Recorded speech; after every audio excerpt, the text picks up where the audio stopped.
পেটিটা বন্ধুর কিডন্যাপ করলো। আমার বন্ধুর মাইক উঠাইয়া টাঙ্গাইল শহরে বন্ধুর বাসায় নিয়ে তার ইজ্জত লঙ্ঘন করলো।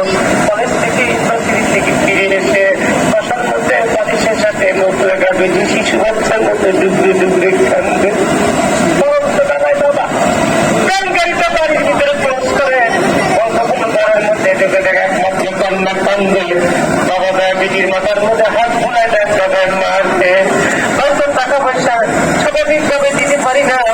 তোমার বান্ধবীরা হয়তো তাদের বাবারা ধনী মানুষ, তারা হয়তো 25,000 টাকা খরচা দেয়।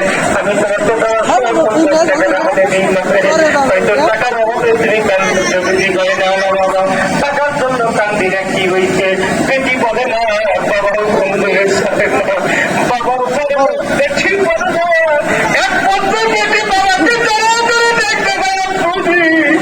আমরা গরিব মানুষ, আমরা কি মানুষ না? বাবা তখন বলে মারে কি মিশে ওয়াল পুরি,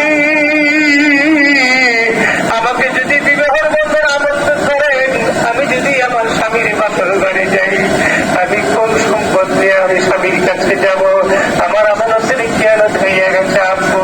এবার বাবা তখন বলতে বিজির কাছ থেকে সকল তথ্যগুলো জানার পর বিজির হাতটা তৈরি গ্রামের মরণের কাছে গেছে।